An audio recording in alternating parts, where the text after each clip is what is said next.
Good evening, ladies and gentlemen. How are you? This is Leo Gilling coming to you from the studios of the Leo Gilling Show right here on Jamaicans.com. A little bit later, we will be coming into you live from scene.tv. That's scenetv.com. And please, we have a great lineup for you this evening. I want to say welcome everyone who's there. Good evening to you. Good evening to every Jamaican across network, across the globe. Jamaicans in Jamaica. Just if you are a first generation Jamaican, big ups to you. Second generation Jamaican, big ups to you. Third generation, fourth generation. Just know that whichever generation you come from, that you are a Jamaican and you can get a passport just having a mother or a father, a grandmother or a grandfather, a great-grandmother or a great-grandfather. You can go to Jamaica and claim your passport. Please, it's okay. Jamaica recognizes dual citizenship. If you don't have your passport, if you come America, or you go England, or you go Canada, and you go get rid of your Jamaican passport, you just got rid of your right to be a Jamaican. No, that's not true. You're still a Jamaican. But just go back home, man. Just go back home and go get your passport, because let me tell you something. Being a Jamaican is the best thing ever. Me not ask no question about that. Me know. Me know. This week, ladies and gentlemen, is Heritage Week leading up to Monday. Monday is Heritage, what they call it again? You can't tell them what name, right? Monday, the Heritage Day. What they call it? National Heroes Day. National Heroes Day coming Monday.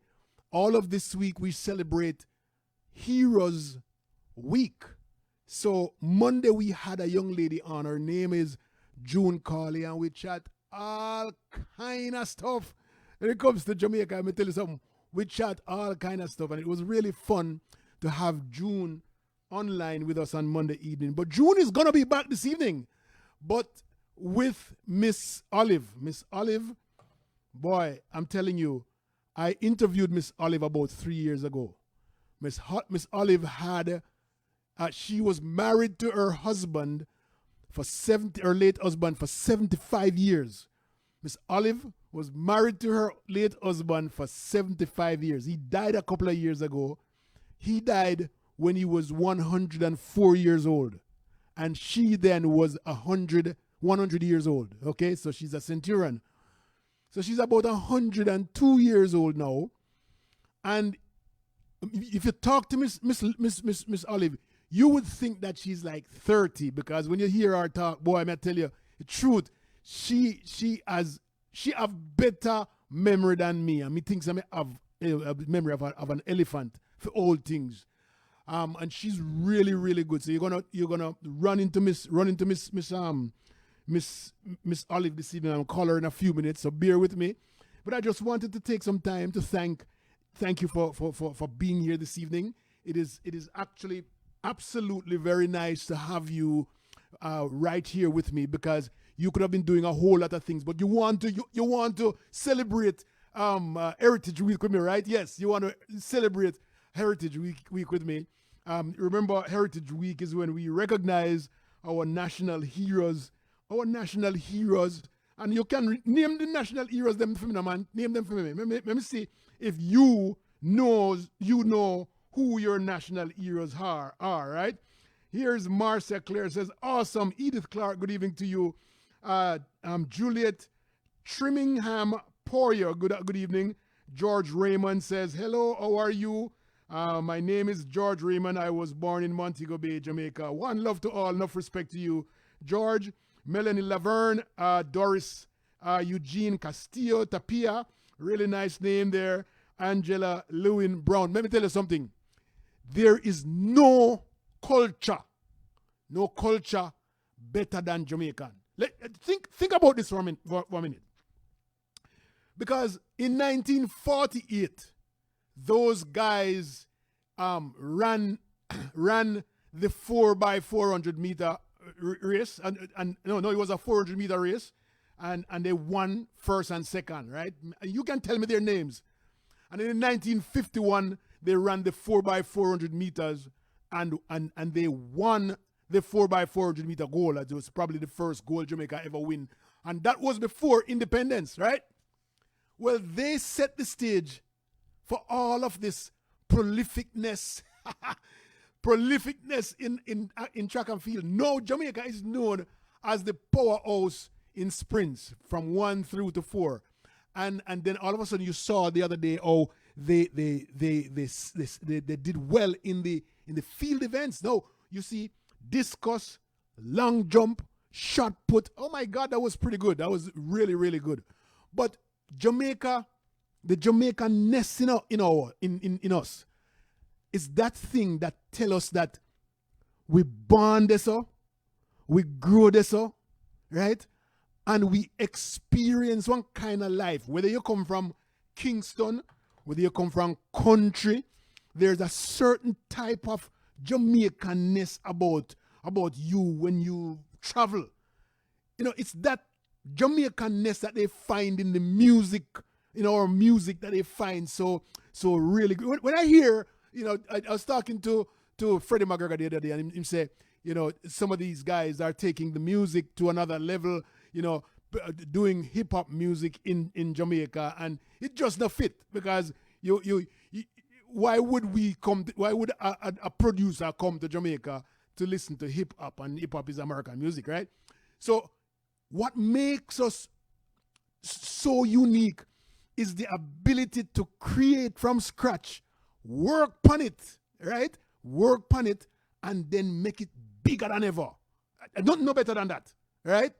And so if you think about Miss Lou back in the days when before 1962, I'm sure she's born before 1962, so she's been through the struggles of, when they were saying if you speak patois, you chat bad, right?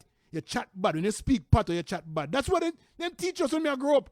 So and me couldn't chat anything else other than patois. That was kind of wrong for me to speak patois. So we had to learn English in school, and we couldn't talk patois to our teachers. I mean, things are different now, and so I appreciate Jamaica and how the education system has transformed its students, so you can express yourself in patois to the teacher, and you're all right still, because you're still speaking your tongue. But before 1962, because of the British influence, the colonization of Jamaica on by British, them kind of come and lay all of them fat upon way, right? All of them fat, them lay all right on us, and we can't speak our tongue. And our tongue came from a mixture between African and the Spanish influence and the English. That's where our tongue come from. It's not from Britain alone. And so we were taught to speak only English in class. And if we don't speak English, then beat we. And beat you bad too.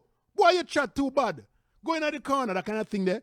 And so we have prevailed because Miss Lou came up with our little ring ding thing, and the Louis Bennett corner up on RJR. We used to go listen to Louis Bennett at 1:15 in the evening, in the afternoon.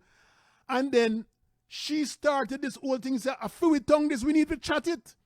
We need to chat our tongue. And she did a lot of poems and prose in patois. And it sets the tone now for us to be having 1 million radio stations, and now our radio hosts can chat patois all they want. And it's all right. But once upon a time, you couldn't get a job on JBC unless you're speaking the British tongue, the Queen's tongue, And so I'm happy to see where Jamaica has come. There are persons who are out there that are saying, hey, Taki needs to be a national hero. Michael Manley needs to be a national hero. Bob Marley needs to be a national hero. I mean, you can think of that how you want to think of it, but, they all deserve. If you think about George Washington Gordon, What me do again? Me no remember. Lord, me no remember what me do. But you can definitely remember what Paul Bogle did, right? You can definitely remember what Marcus Garvey did. That's the only man, the black man in America, where within 2 years, he had 2 million followers. In the 1940s, in the 1918, 1916, 1914, him have 2 million followers, and him never have the internet, and him never have WhatsApp, right? 2 million followers and built a shipping industry, an industry that's bigger than white people, that they had to take him down. That's the Jamaicanness about Jamaicans, you know? It's the drive. It's the drive. And if you go into, somebody was telling me the other day, you know, in schools in America, the students who do the best in Broward and in Florida are the students of parents of Jamaicans and the Caribbean people, because they know what the value of education is, and they instill that. Then we beat you even if you come home with a B. And you know, our Americans, we don't beat our kids and then come home with C. Jamaicans will beat them picnic if they come home with a B. And so we strive always for the best, the top, the best, the highest quality, the best quality. And so that's the Jamaicanness of us. And we are very competitive. So most times we hardly get together because we're so competitive. We come like a crab in a basket, because we always crawl up on top of each other. But there's something unique about that, because it's the competitive nature of us that made Bob Marley and Marcia and Marcus Garvey and Paul Bogle. It's the competitive nature of us that made us want to be the best thing, and they don't want nobody to beat them down. Jamaicans don't take beat down for nobody. So you remember that there is something, even though we can't seem to get it together in our group, a group comes together and then boom, it fall apart. It's because each person wants to be the boss, or each person wants to be better, or each person know how to do something better than the other person. That's what this is all about. But there's a uniqueness about it, because if we know or knew how to hone in those individual skills of leadership, those individual skills of drive and wanting to be the best, if we can own that into a global way, nobody in the world no better than Jamaica. Actually, nobody really, we're already there, we're already there. But can you believe if we could harness all of that skill? So here's Angie says, Marcus Garvey to the world. Marcus Garvey, father, was a strength to the family, yet father could not read. Look at that. Oh my gosh. Melvie Pottinger, good day. Edith Clark, good day. Good afternoon to you. Good evening, everyone. Sharon Green says she's watching from New York. Angie Lewis says, Leo, that's so true. My father was strict on that. I had to speak proper English all the time. Sad thing from my siblings, I'm the only one who was born in England. That's not really sad. Whether you're born in England or Russia or wherever, as long as you're born of Jamaican parents, you're Jamaican all the way. So don't worry yourself. That drive is still there. So we're very happy. I'm trying to figure out the time because I don't want to lose so yes, it's time for me to call Miss Olive. And trust me, ladies and gentlemen, stay with me, because this is going to be a heck of an interview. Okay, stay with me as we go. But Jamaicans, let me see. Yeah, Jamaicans are the best at what they do, ladies and gentlemen, and you cannot scene coming up. Boom, we're on scene.tv also right now. Here we go. Thank you, ladies and gentlemen, for being with me. I'm going to try to call Miss Lewin now, because it's Leo Gilling coming to you from the Leo Gilling Show. And right here on Jamaicans.com, here it is. Okay. Jamaicans.com, scene.tv, and then both are on Facebook. Let's see if there you go. June Colley is the lady that was with us the other evening, and June has Miss Lewin, Miss Olive already geared up for me. Hello, June. How are you? I am fine. How are you doing? Me not really want to talk to you this evening. Really, me chat enough to you on Monday evening. I miss Olive. Me want to talk to. Can I talk to her, please? Be sure. You're not saying hold on. Let me talk to her for a second. Hold on. Hold on. Yes. So hold on. Yeah, Jamaicans, ladies and gentlemen, are the best in everything. In a few minutes. We are. What are you ready? We are ready right now. We're rolling. But listen. You ready now? Yes. You know what? So in 5 minutes. Okay, 5 minutes. I'll call you back. She'll talk to her son. So let her give her about 5 minutes. Okay, we will do that. All right, good. All right, so ladies and gentlemen, we just have to wait for another 5 minutes. But listen, think about it. The other day, Jamaicans won a ice hockey championship. We don't have a rink in Jamaica, right? We don't have a rink. We win swimming and broke all kind of record, right? We win. We do so well in a what is it? A bobsled. We don't have no ice. No, let me say ice. We don't have no ice at Jamaica, and we're doing well in ice games. That's don't make no sense. But it tells us the drive that we have. No, what the other day I was in Jamaica and I sat with the president of the Jamaica Basketball Association, and they're putting together a team, ladies and gentlemen, a basketball team for Olympics 2024. So please watch out for us. We have lady soccer, the best thing ever. We made it to World Cup. I mean, can you think about the other day I saw one of our teams of attorneys, I think they were attorneys, won some competition in some foreign country. We never hear the name. We are some of the best talents in the world, Jamaicans are. All right? And so I am very, very proud. I am so proud. There's somebody saying something else. Let me see. Melanie Levine, because of not being able to speak Patois, I can't speak it too much and I can't read it. Oh my gosh. That see? So my father, let me give you a joke. Well, this is not really a joke. It was a real story. My father could not read. And at 10 years old, 11, 12, I read for him. Because my father loved to gamble racehorse. And so he would bring, I don't know if you remember the racehorse paper, the race paper, then call it, it was given away free. And so you would get the race paper, and I would go and get the race paper and bring it home. And then my dad now would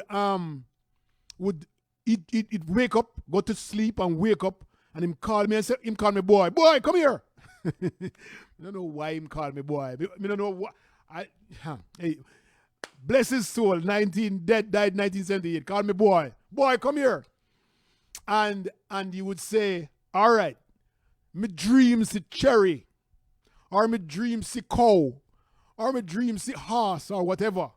Look on the race thing and see if you pick up any horse with anything that looks like that. And that me I go buy. My dad got so good at picking out horse. Him win a lot. He got so good. But he fell asleep in a dropsy. So they had a race track, what they call it again, the track house, the track shop, the race track shop down the street. And they show it on TV or you listen it on radio. I think it was a radio you would listen to the races on. And when he would go to buy races, my dad would fall asleep between races. And when he wake up, 10 men would stand up around him waiting for him to wake up to buy a horse because it's a rake. Him fall asleep, and when him wake up, my father would tell him why him dream about and they go buy a horse. Them win, you know. Most of the time them win. Not all the time, but he won more, or they won more than they lost. So he was a genius in the community, but him couldn't read. So all him do him dream, wake up, and tell the people him what to buy. And that worked out. Big him named Baba Riba. Carried. But my father was a dreamer and, and make money off of people who buy us. Because anytime they win, them have to give him some money, really. So, but my father did not allow me to go to school and not be able to read. Most parents in Jamaica, even if they can't read, they want their kids to do so well, better than they are. It's just been just one of those things that that we are accustomed to being the best at what we do, or preparing our kids to be the best. Because anytime you go in a household, your mother prompt you or your daddy prompt you and say and ask you, what do you want to be when people come around? And you have to say a doctor or an attorney or a lawyer or a barrister, right? That's what you were accustomed to hearing growing up. You better say it too, because you can't go be a maid. You can't go be a barber or a waiter. It has to be that you want to be a doctor, a lawyer, a barrister, a nurse, a teacher, those kinds of things. Or else you not a part of this household, because anytime you don't get beat, you the only thing that you can say is one of those professions. So think about it. Think about why it is that we thrive and we strive so great to be the greatest in the world. Our music is endemic to Jamaica. Reggae music is Jamaica. Think about America, because pop, America really doesn't have a music that says this is American. Maybe Western, country and Western.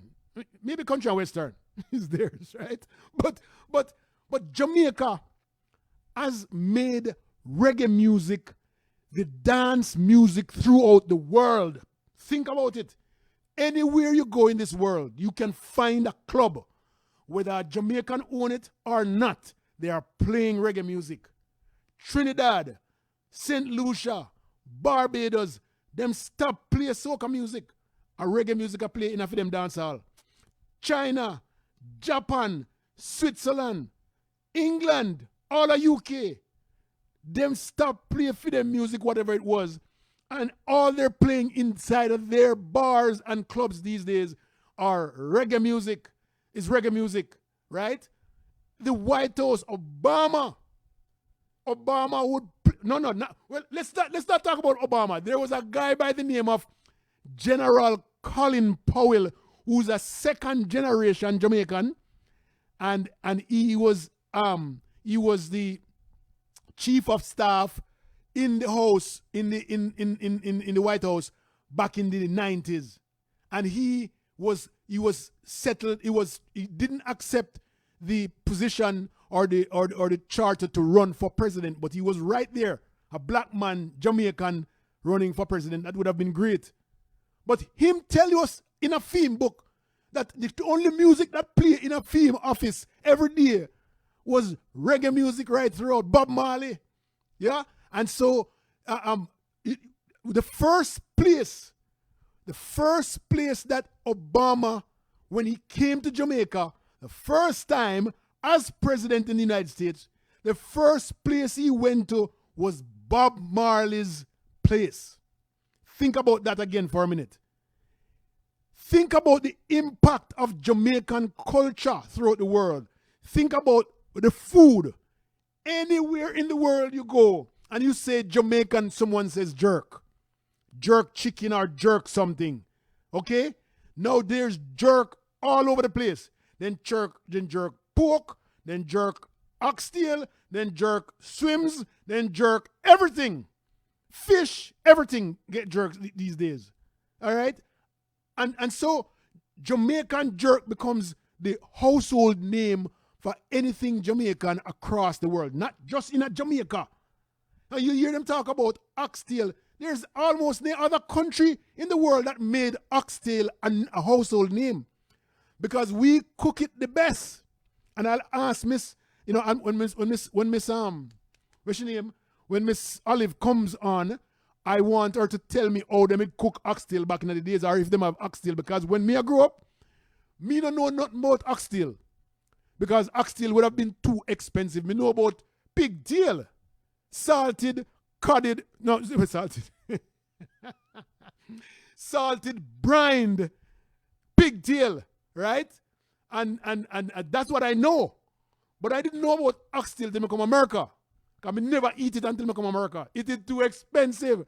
But Jamaicans make oxtail probably the most tasty, the best tasting meat out there. And anybody who cannot cook it like how Jamaicans cook it, I know oxtail that.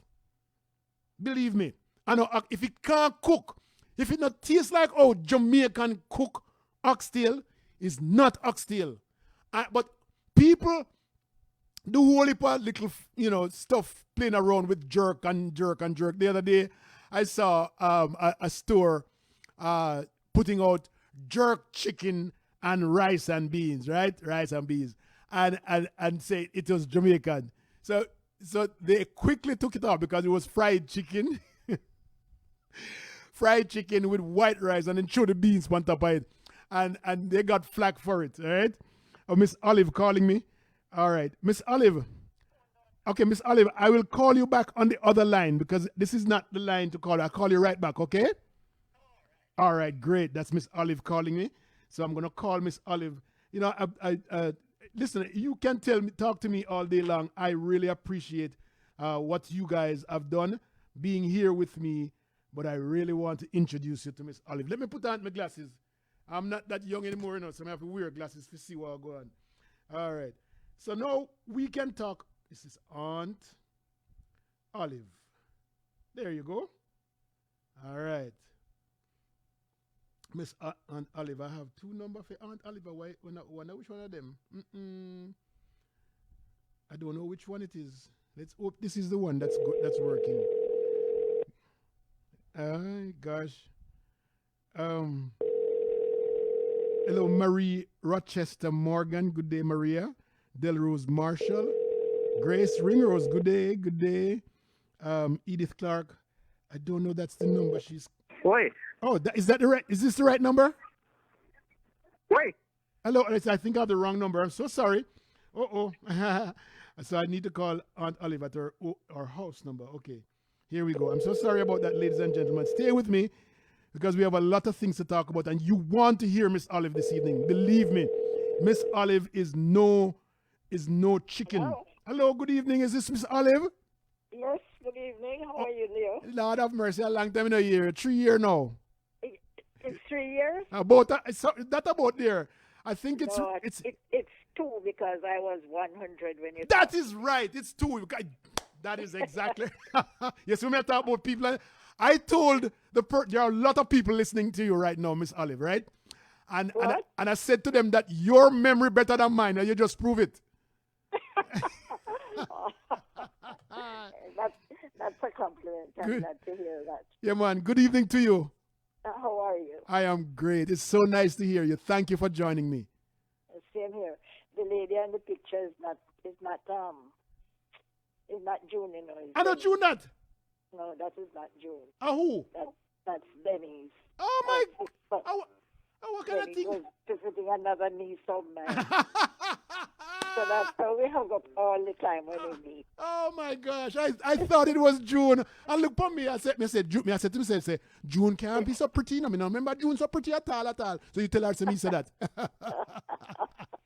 that is not June. That is like. Oh boy. So I have been dying to interview you because and there's a lot of people, as I said, listening to you. And I want to be able to have you tell us a little bit, well, not a little bit more, you tell me a whole heap. Tell us, I'm going to ask you a whole heap of question, and if I repeat it from 2 years ago, it's okay, all right? Okay, that's all right. Go ahead, whatever I can answer, I will. But there you go. We you know, I'm near 103 now, so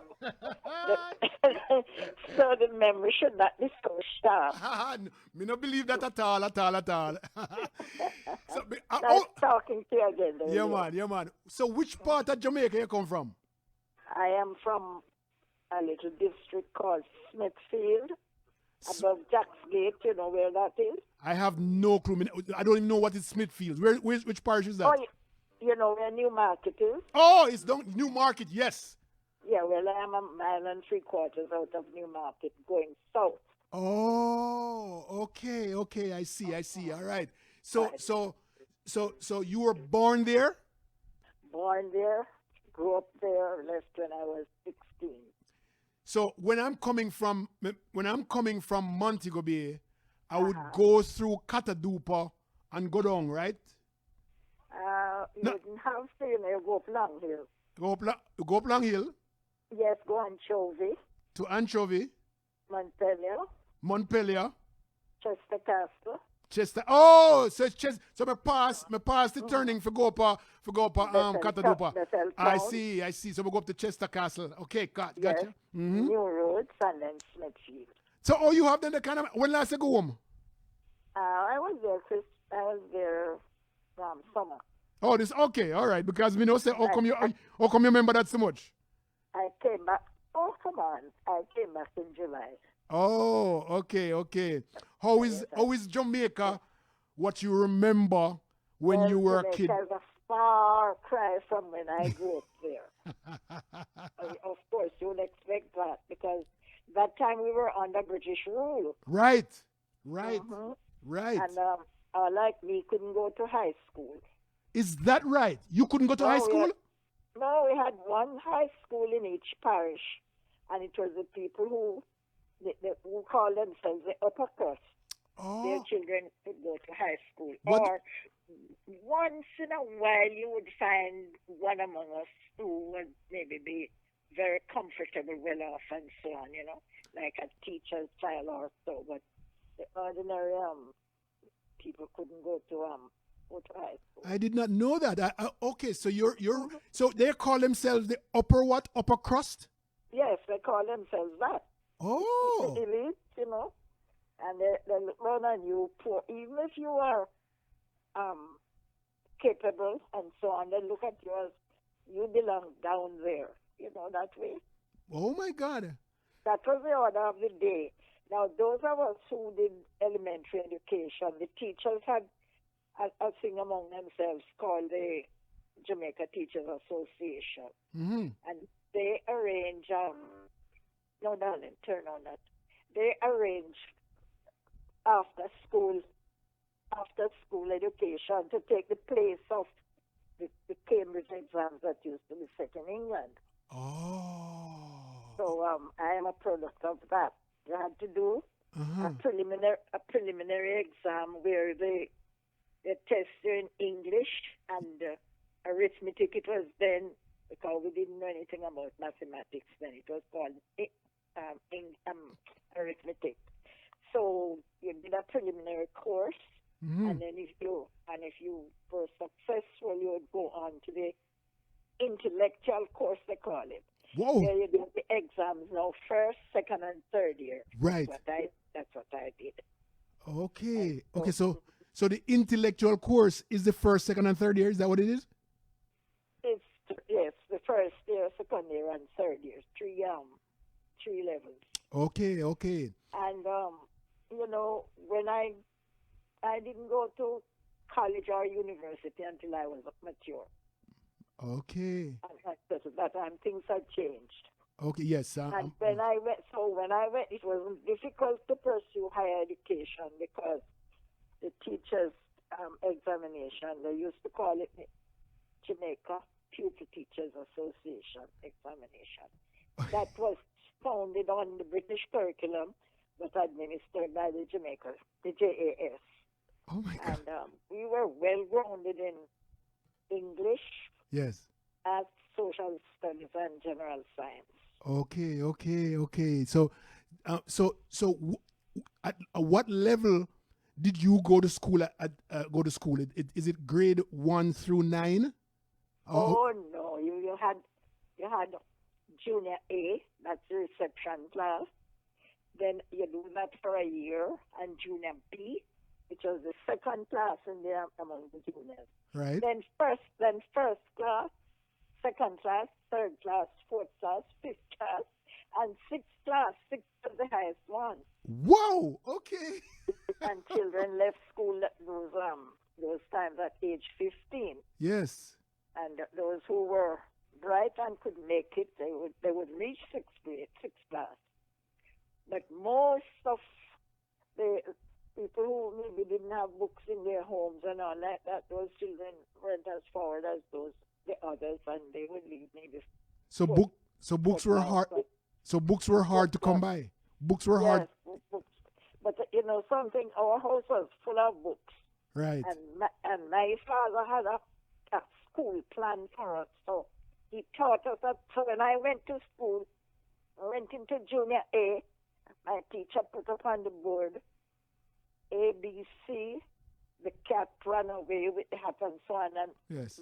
as fast as she put it up, I wrote. She said, "But you don't belong here."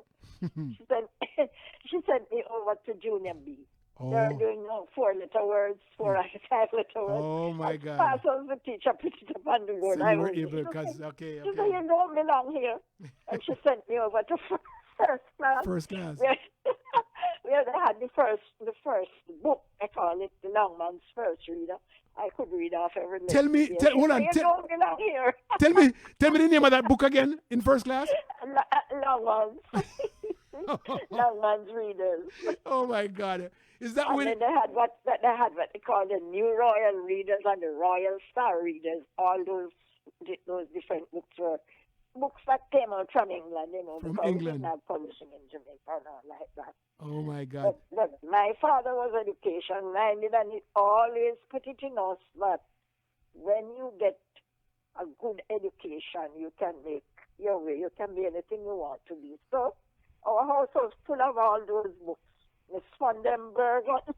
But it sound like your father was rich then. Well, the people used to call him rich, but he didn't think so. Oh. Anybody want money to borrow, and so they come up to Mass Dick, we call him Papi Dick. And he wouldn't, sometimes he would lend and never get it back and all like that. But he didn't call himself rich. Okay. All right. So what do you think they call rich at that time? Why would the people call him rich? Why do you think so? Well, because he had like 45 cows. Oh! He had a grey mare, and he had mules and horses, goats, chickens, all the animals, you name them. The whole big cruise property of 300 acres, he was the only one who handled that property. Oh. I mean, other people lived on it, but they never cultivated on the scale that he did. So Right. he had a field for a pasture for the cows. And when they were finishing this pasture, he would drive them over to the other one. He divided up the land, and, he made use of it.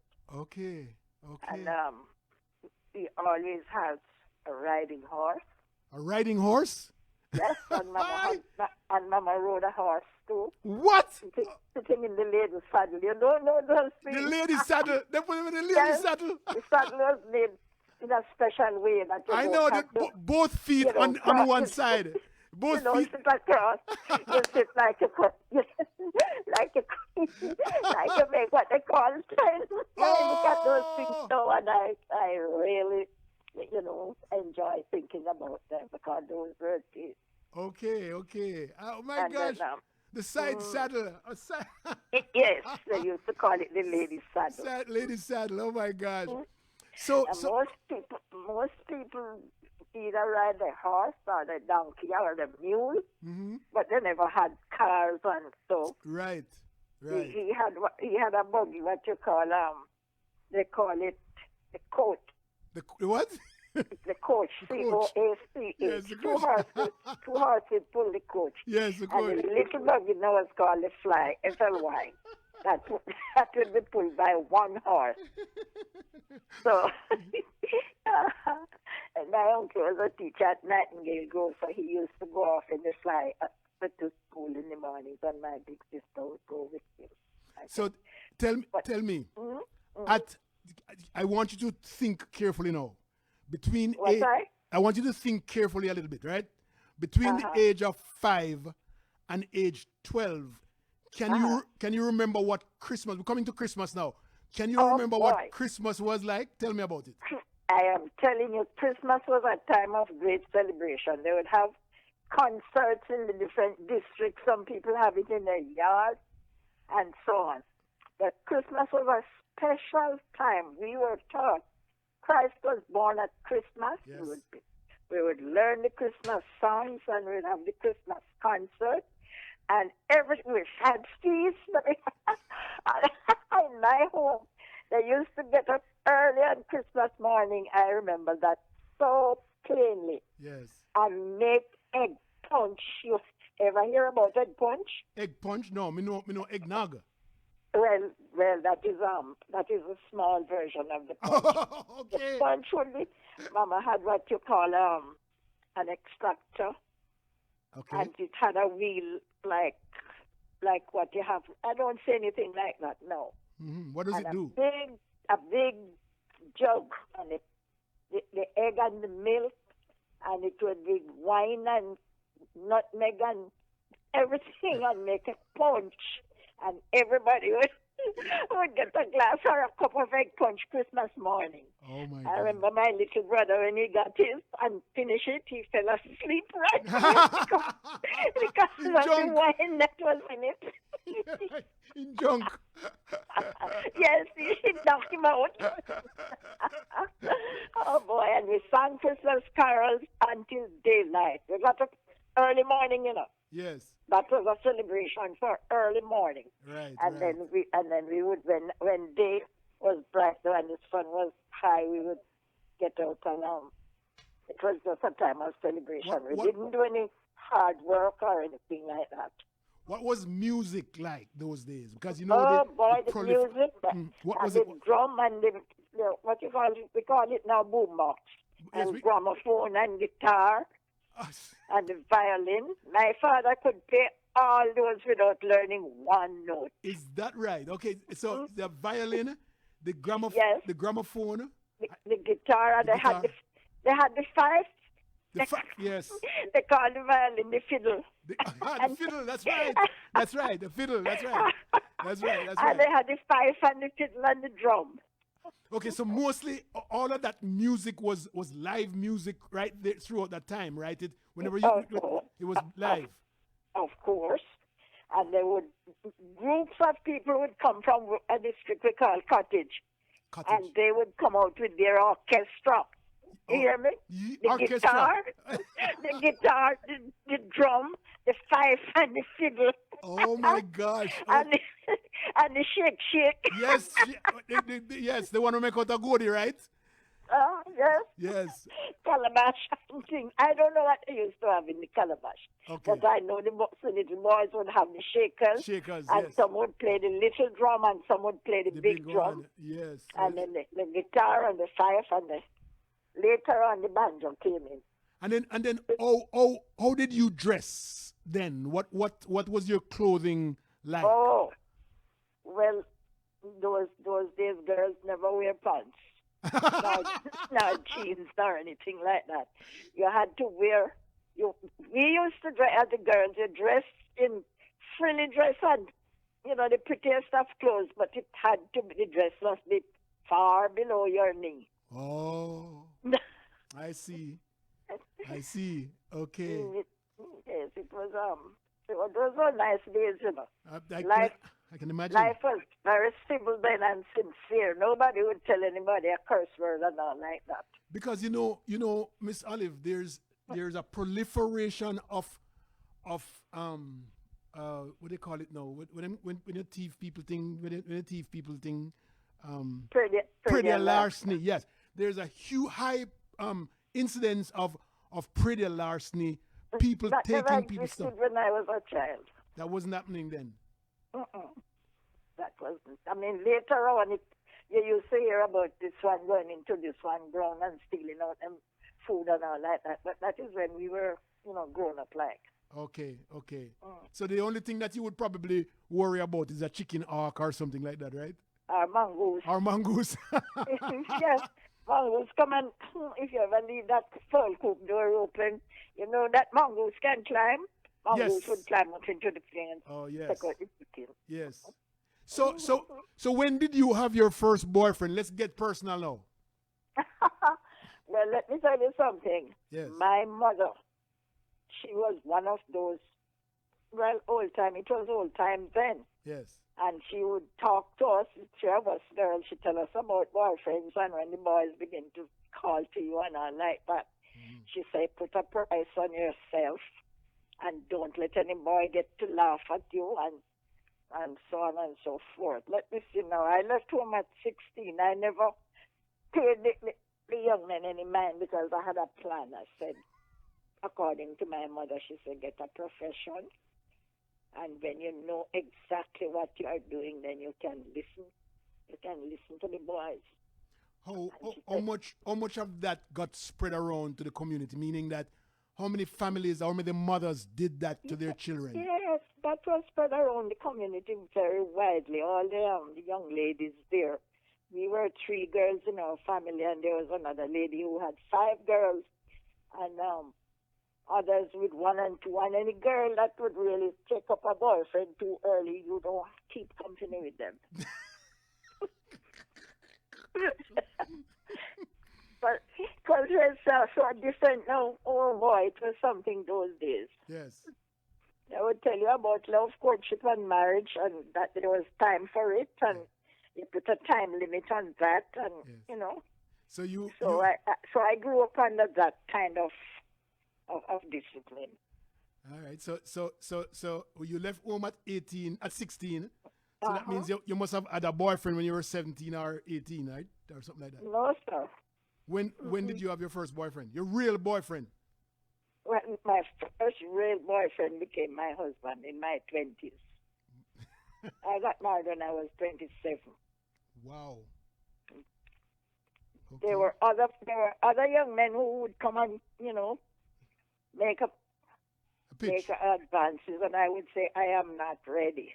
Oh, I was never ready because I had a plan that I would not entertain anybody until after 25. But I also found out at age 27 when you got married, you and your husband were together for 75 years. So that means that was your first and only boyfriend. That's my one love, and that was the one love until he died in 2017. Oh wow! I don't mean to tell you that other people don't come and make overtures and all like that, you know, but I wouldn't give them the time of the day because I was taught by my mother that's what I should do, and I believed her. And Miss Olive, do you recognize that other people in the community did the same thing? You know, the girls were pretty protected. Yes. You know what today, right? Let me tell you what's going on today, especially. Well, I can only talk about Jamaica. That there's a lot of sexual abuse, child abuse, that kind of thing that happen, incest and stuff that happens in Jamaica. Yes, no. Yeah, and I mean, what was that like in those days?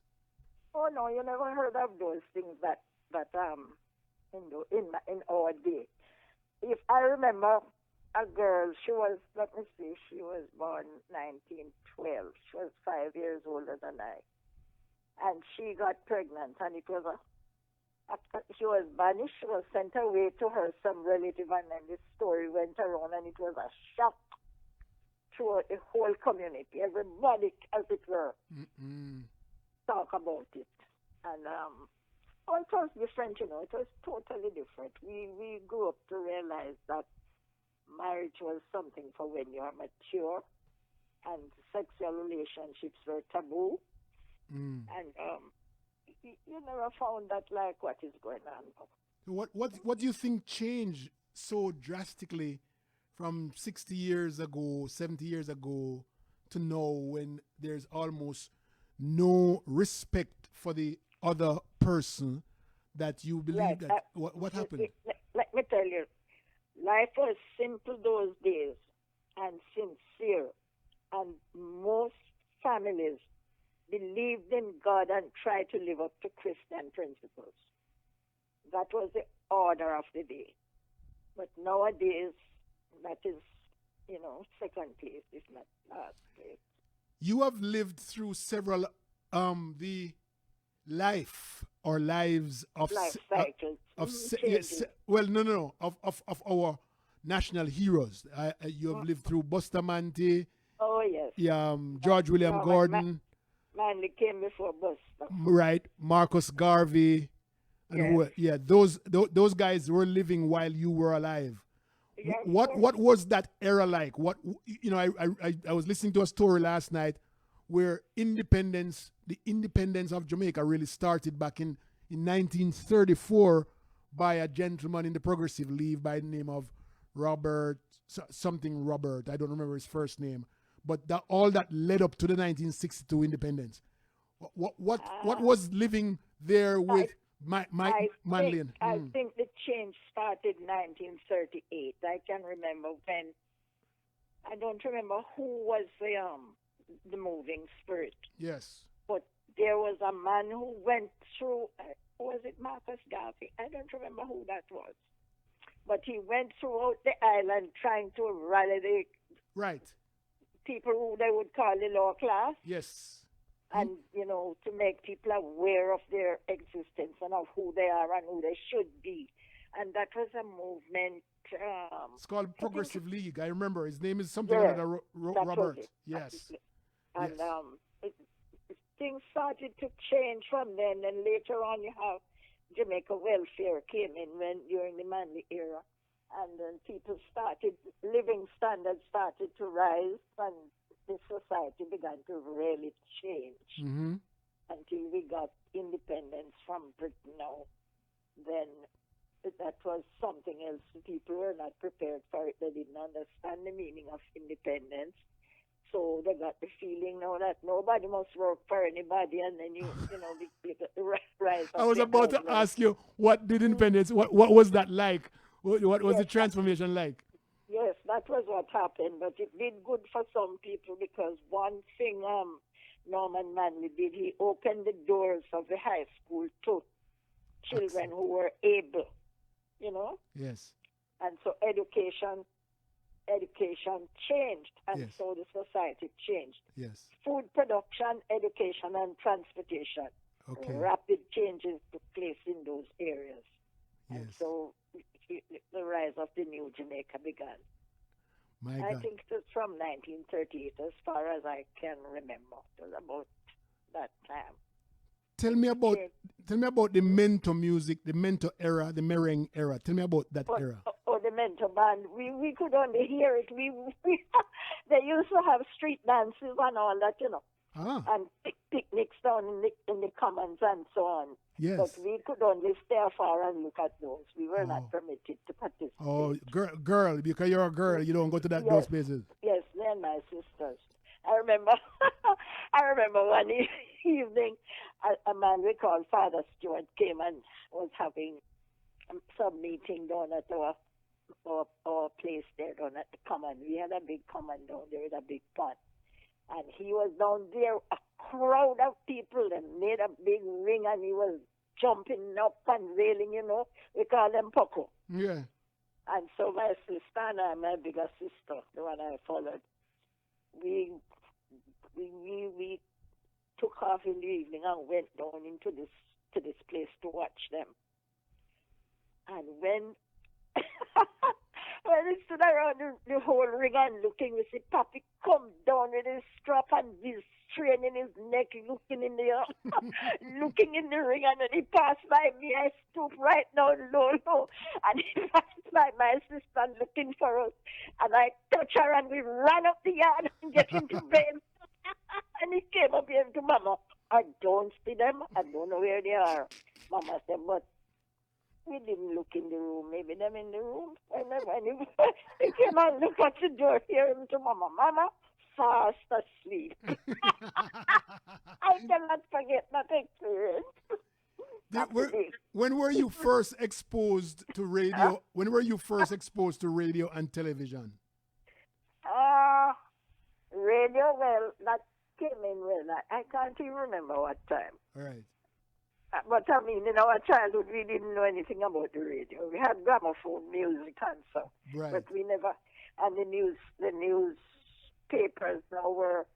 You had the Daily Gleaner from then and the Jamaica Agricultural Society Journal.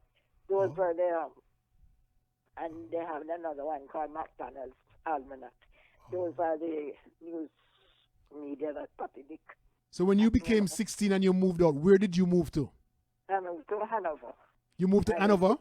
Yes, I went to work in the post office. Oh, you went to work in the post office, okay. Tell me about that. Yes, and I worked in the post office for 8 years. Okay. And I got married when I was 27. And left the post office. And when I had my first child, he was born 1945. I taught him after the order, which I was taught by my parents. And he started following me around in the house and asking me, Mommy, what does this say? What does that say? What? I said, but I think I should go to school. So I up and went to college. Went to teachers' college. Which teachers' college did you go to? The first teachers' college I went to was Monique. When that scheme opened 1955, I think it was, or 45, yes. 48. I don't remember. But that was my college. Okay. I had already done the teachers' college examinations. We used to do them, what you call external exams. Yes. So when I began teaching, those were the exams I did. Okay, so you were a teacher. And then money came in now when I was quite a mature. I think I had my third. Yes, Grace was born then. Yes. And then when I went to Monique. And it has been all the way up from then. It is so nice to be able to. I'm trying to just get back into where you were at that time. Right. It's really nice to listen to you, and you're so eloquent. Why chat patois? Eloquent, is that the word you use? You want me chat me? Come I understand how you born a country. You're then at the dead a country, but chat patois. I understand that, man. Come and help me out. I know.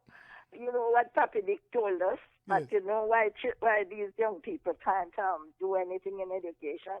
Yeah. Is the bad language. They used to call it patois bad language. Bad language. Is the bad language. So make it a business. Make it a business to learn English, and of course, English was a required subject in our learning process. Yes, yes. And so we practiced that. My children never spoke patois until they were maybe independent and could, take it up on their own. You have to tell me this, Miss Olive. You have to tell me what is colonization. I was born 1960. We became independent 1962. I have no clue about whatever independence are. But tell me, what is colonization? What was that era like? What is it? I don't know about that age. I learned about that from the books.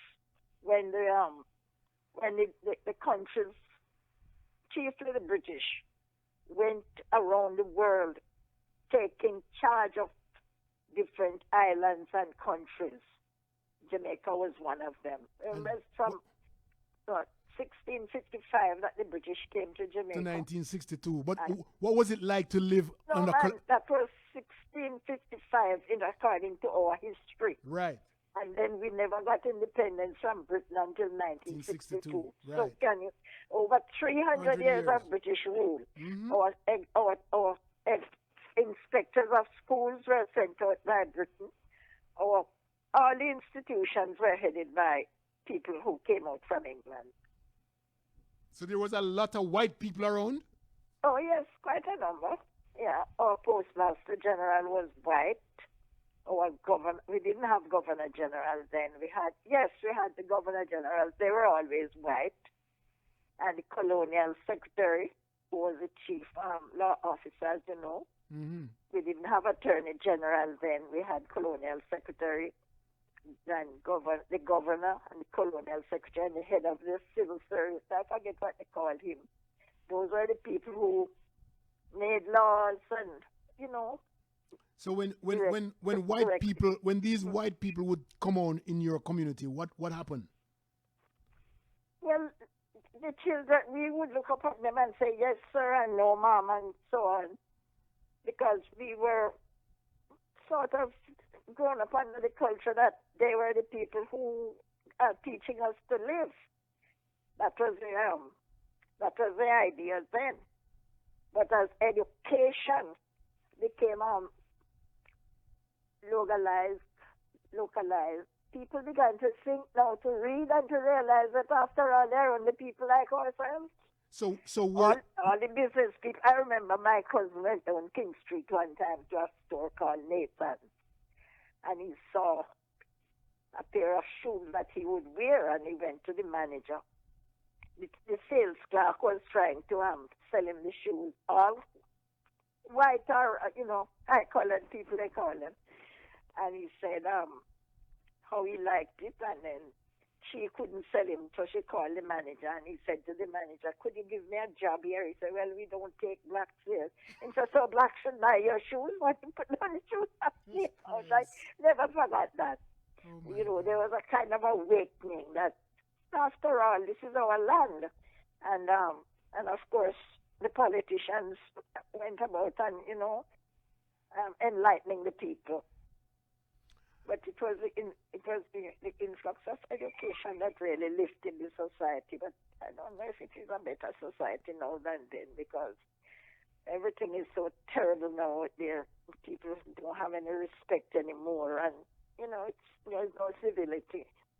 Did you have white kids in your classroom when you were growing up? No, they never come to our school.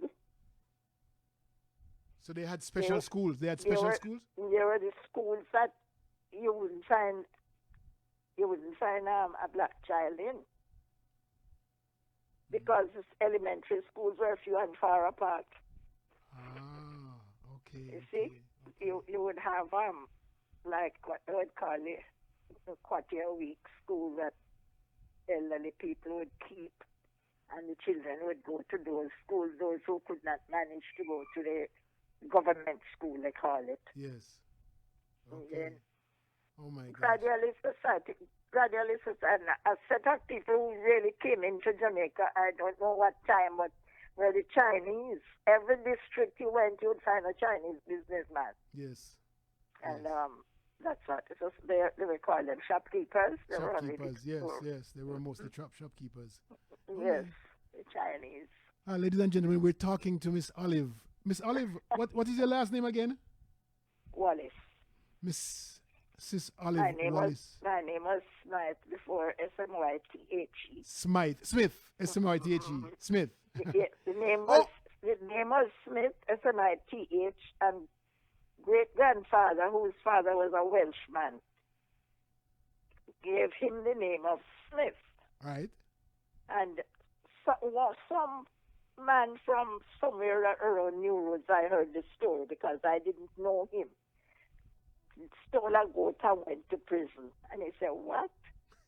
No more Smith. And he did what they call a deed poll and changed his name to Smythe. Smythe, S-M-Y-T-H-E.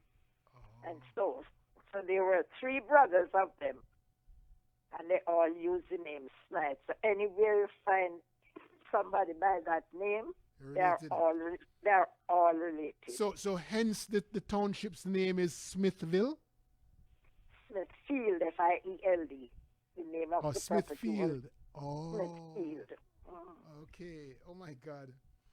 Boy, I can't tell you how much I enjoy this year. Let me see if there's any question that anybody has for you before I wrap up. She says, good lesson.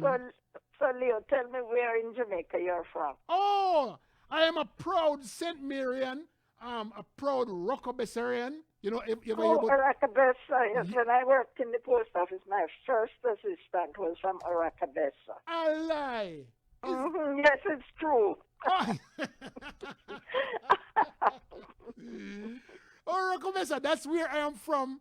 The port where we send what the most banana from Jamaica back in the days. Rokomesa. Yes. I didn't go there until I became an inspector of schools and then went to the parish of St. Mary. So you were an inspector. So you didn't get broad, man. Jesus, peace. You are one of those persons where we're afraid for anytime we don't come to school. Because Why are you? when the inspector would come to the schools, listen to this. When the inspector would come to the school, the principal by the time I reached that, the children were no longer afraid. They were anxious to show what they knew, and they were always the teachers were very nice and respectful. I mean, things had changed. When I became an inspector of schools, I was like 35 or 36 years old.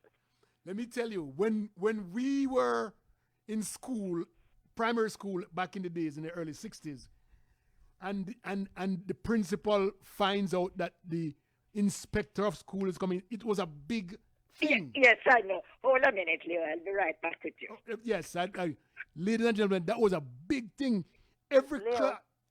Leo. You're back? Leo. Yes. Leo. Yeah, man. Hold on. Okay. You have to make a quick move. All right. Okay, all right.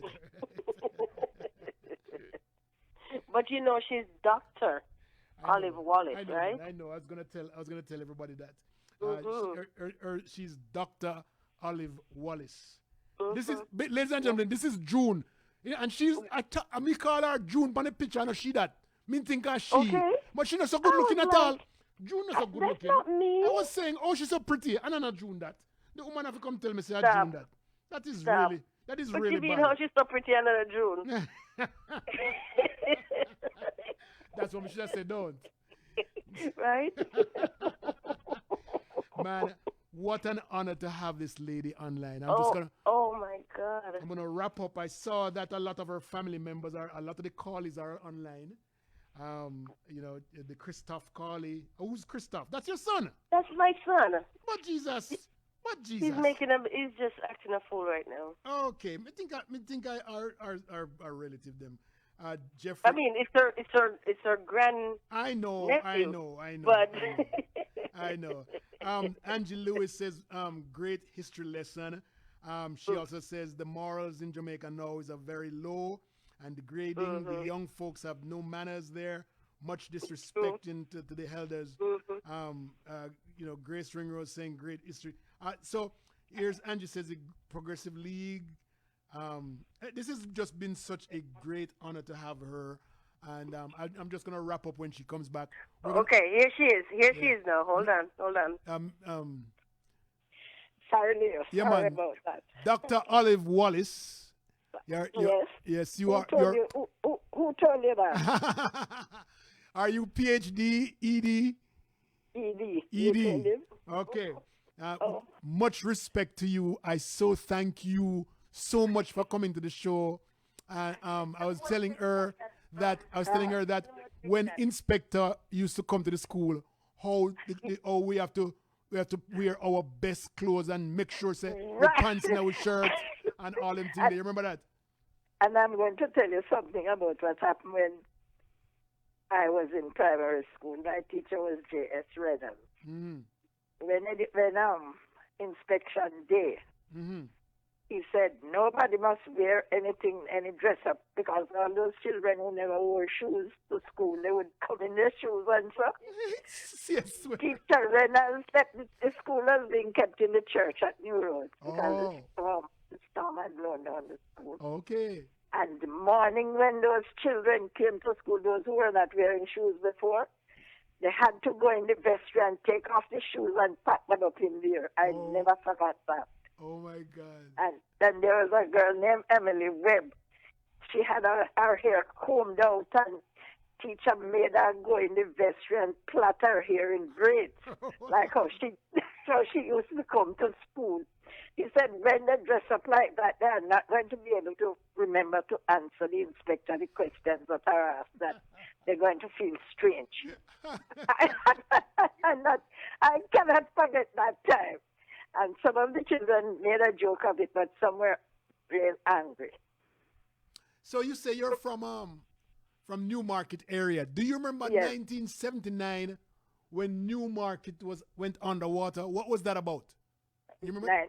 Yes, 19. I'm going to tell you when was the first flood. Flood. 1931. Oh, is that right? There was a flood in 1931 there?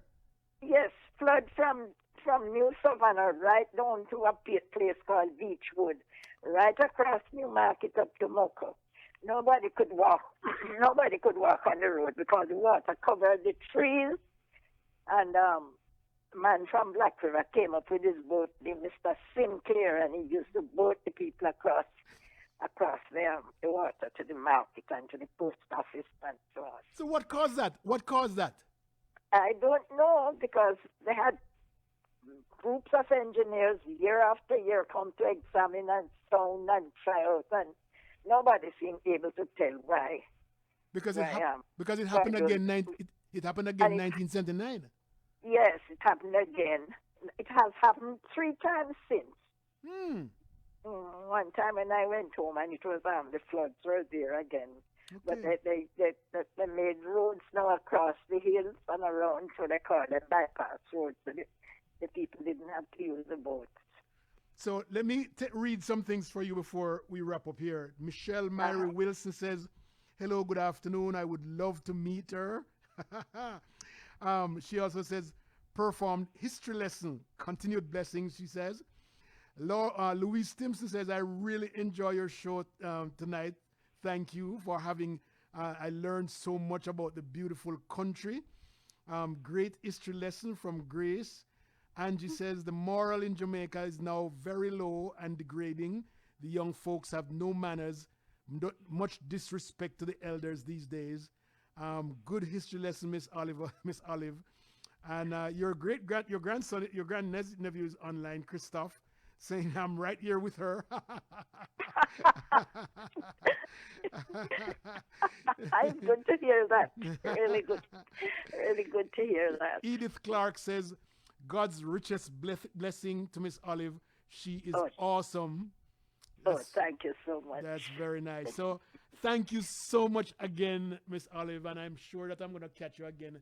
I want you to leave us with some nice words about Jamaica so that we have hope. Leave us with hope. You want a picture? Yes, I am hoping that the social and moral life of Jamaica will improve as time goes by, because I really feel, sad for the condition that exists in some places now.